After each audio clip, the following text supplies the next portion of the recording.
Okay, I got one in there. So this is my final presentation for my apprenticeship experience at Birchhead Mortuary. My name is Kendall Bryn Goins, and this is Mitchell Clark, my mentor, and we're gonna go through this presentation. So first of all, let me give you an agenda. We have the overview and context, learning objections, hands-on work, the business and administrative connections, and career goals and growth, and then of course a reflection and big thanks. So a little bit of context about Birchhead Mortuary. It's a Black-owned family business that was founded in 1959.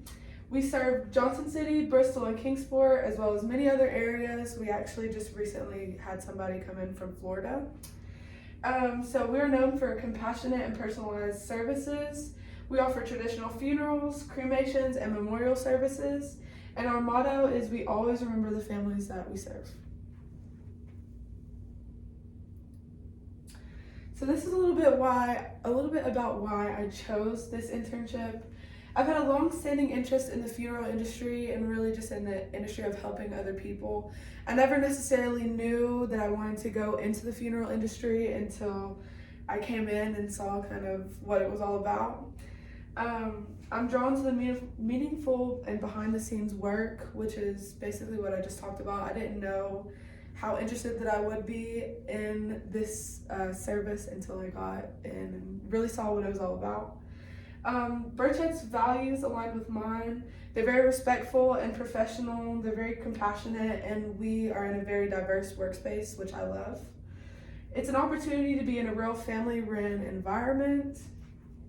And how I kind of got the end to the service. A family member was leaving this exact funeral home, and he actually gave it to Mr. Clark here. And he just gave me a helpful recommendation and kind of opened the door to my apprenticeship here. So my role as an intern. So I observe and support embalming procedures. I gain hands-on experience, and I identify the workflow efficiency opportunities. I assist in preparing decedents for viewing, focusing on appearance management and presentation standards. I've sat in on family meetings, mostly phone conversations about casket arrangements. We recently bought a new embalming machine, and that was a lot of back and forth, trying to get the right parts and just ordering what we needed to.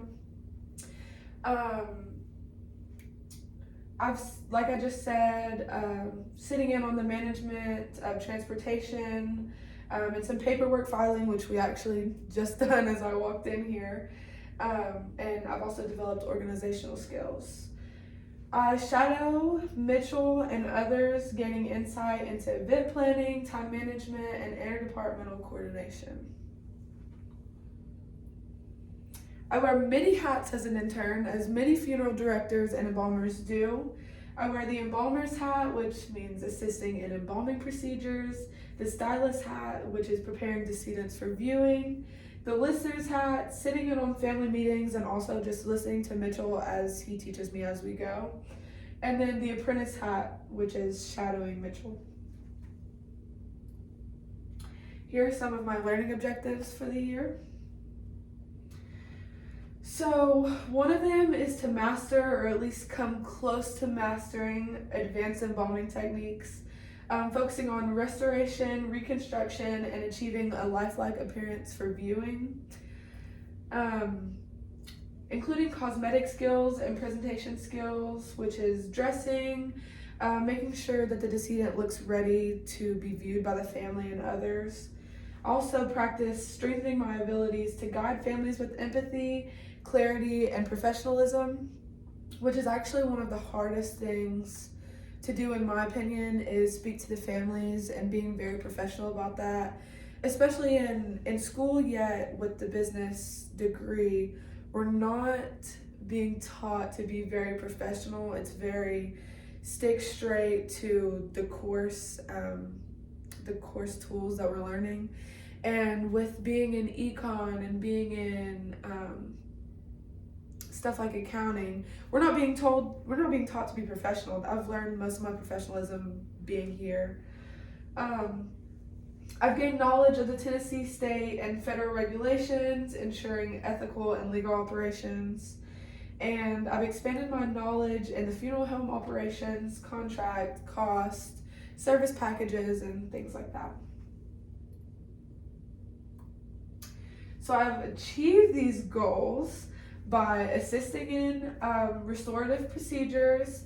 I've prepared bodies for viewing, received mentorship on tissue building techniques, attire selection, and presentation standards. I've sat in on arrangement meetings and learned how to speak with grieving families compassionately while gathering vital information.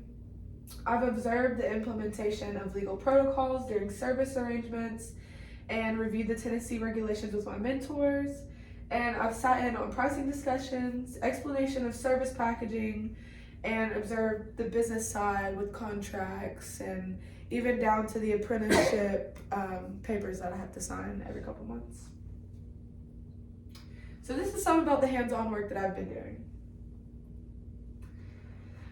So one of the things that I didn't know too much about was Tissue Builder. I wasn't sure about how that worked, or I wasn't sure even how the decedents got to look like they did whenever I've seen them during the service. And so Tissue Builder is one of the things that allows you to rebuild facial features. And that was a big learning part for me because I wasn't even sure how that worked. And so cavity embalming is another thing that I came in knowing nothing about, and now I definitely know a lot more. I've even got to practice it. Mitchell does a very great job of letting me get hands-on and interactive with the decedents. So I've performed internal aspiration and injection, and I've learned the proper trocar placement and sanitation techniques for preservation. I've helped set eyes, mouth, facial features to help restore a peaceful and more natural expression for viewing. Then I've also performed vascular embalming. I've observed and assisted arterial embalming, learning vessel location, fluid injection, and pressure adjustment. One thing that I think is very interesting is the placement of the arteries and stuff like that. I think that it's crazy how you can look at one artery and you think that it's something, and then it's actually a completely different artery going to a completely different place. So you have to be very, you have to really pay attention to what you're doing. So, family service and arrangement meetings. I've sat in on multiple family arrangements, mostly over the phone. These have been just making sure that people have the correct paperwork and stuff that they need. I've learned how to gently guide grieving families through difficult decisions. This is also something that I don't have too much experience doing, but with the experience that I've gained at the actual funerals, it's taught me a lot about how to deal with grieving families. I've also noted common family concerns and how they're addressed professionally. A lot of families are just wanting to make sure that their loved one looks good in the casket. They look like they did whenever they were living. Grief support and client interaction. This kind of ties into the last slide. I observed how funeral directors approach bereavement conversations. I've took mental notes on tone and body language, which is very important. One of the volunteers with Burchett, he always taught me, like, I need to stand still. I like to move around, I like to go crazy, but if I stand still, it helps a lot. It helps a lot. And I've reflected on how empathy builds long-term client trust. So with the funeral home management part, I've definitely caught a glimpse into the scheduling and inventory and time management. Like I mentioned earlier, with ordering the new embalming machine, it was very back and forth. And it was really interesting to be able to see that part. I've observed how each department, embalming, admin, and directors function cohesively. And mostly my director does a lot of this himself. It's very much a one-person job sometimes. I saw how leadership ensures smooth operation, of course. And so some of my business lessons that I've learned during my time here is leadership, how to direct and support families and staff, client experience, building trust through professionalism, crisis management, calm decision making under pressure, which is it's gonna happen in the funeral industry. You're gonna be under pressure.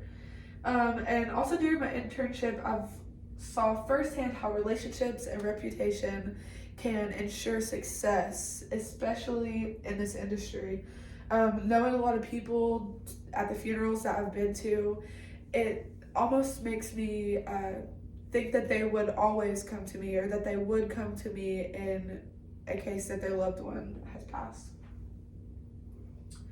So some of my short-term career impacts is developing technical embalming confidence, learning industry-specific vocabulary and workflows, and gaining clarity about funeral service environments.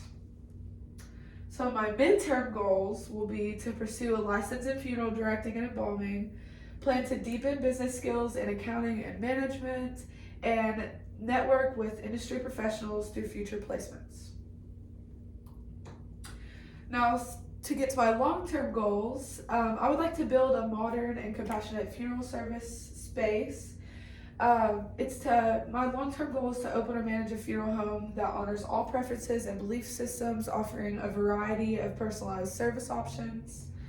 I would like to embrace diverse funeral practices. I would like to create an environment where families can choose from traditional embalming, natural burial, and even emerging practices like water cremation. Every family deserves options that align with their values, culture, and comfort. And I would also like to innovate with purpose. This vision combines my funeral service skills with my business administration background, ensuring ethical and transparent service while staying financially sustainable and having forward thinking. So to get to the end of this, I would just like to thank Burchett Mortuary and Mitchell and all the volunteers that we work with. I'm so thankful for my mentors and for the knowledge and trust that they've shared with me. And this internship completely confirms my passion for the funeral industry. So it's definitely something that I am planning on going into in the future. So that's it. Thank you guys for watching, and thank you, Mitchell, for being here and listening and all that good stuff. Do you have anything to say? That was a very good presentation. So Well, thank you. we appreciate your work ethic, and it's just a pleasure having you here with us as an intern. All right, I believe that this wraps up the presentation. Thank you.